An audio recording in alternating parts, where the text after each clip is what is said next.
Pessoal, tudo bem? Boa noite. Deixa eu falar com você um pouquinho sobre um assunto que sempre foi de muito interesse meu há muitos anos, que é um campo teológico que trata especificamente sobre crítica textual, principalmente crítica textual dos evangelhos, né, do Novo Testamento, especificamente falando ali dos 4 evangelhos, Mateus, Marcos, Lucas e João, né, tendo como desses 4 os sinóticos, que são os 3 primeiros aí, Mateus, Marcos e Lucas, né. Crítica textual é uma ciência, um campo que sempre me interessou muito já há muitos anos, né? Se eu for colocar isso numa linha cronológica, já faz aí mais ou menos uns 10 anos que eu sempre, de forma independente, de forma pessoal, eu sempre procurei pesquisar muito, né? Crítica textual, de todos os relatos e eventos que contém nos evangelhos, né? Então eu tenho como referência aí alguns acadêmicos, como por exemplo Bart Ehrman, Mike Licona, Gary Habermas, tem o Dr. Andrews e vários outros, né? Justin Bass, né? Que são acadêmicos renomados nessa área, nesse campo, né? Alguns deles com publicações literárias nesse campo já há muitos anos, né? Alguns desses acadêmicos, desses professores especialistas nessa área, alguns deles têm livros aí, publicações aí de 20, 30 livros a respeito do assunto, né?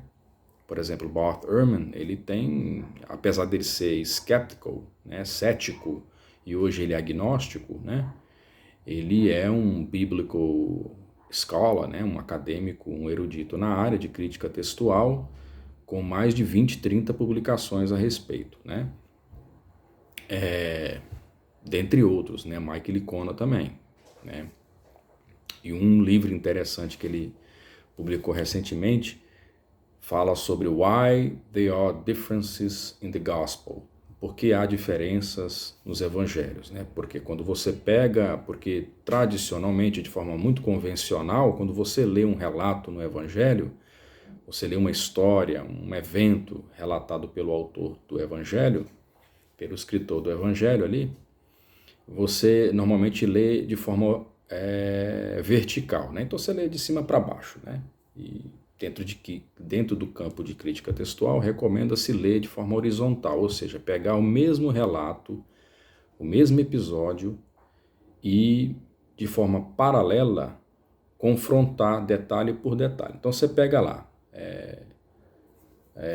o evento X, que é relatado pelo escritor do Evangelho de Mateus, então você toma nota de tudo que ocorre ali e compara com esse mesmo relato em outro evangelho, né?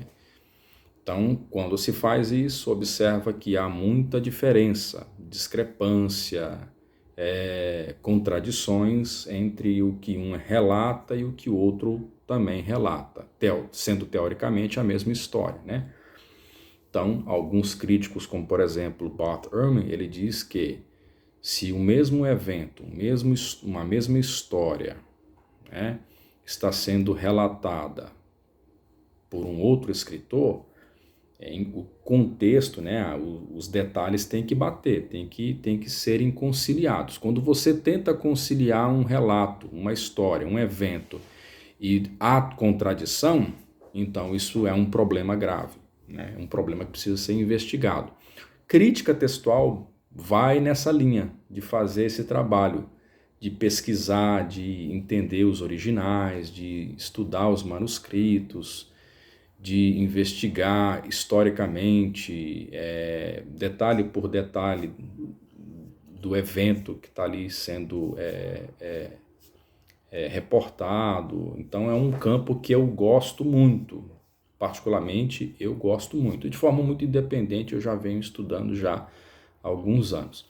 Então eu pretendo fazer alguns vídeos dando alguns exemplos individuais de forma isolada desses eventos, de algumas passagens que são mencionadas no Evangelho, nos Evangelhos, né?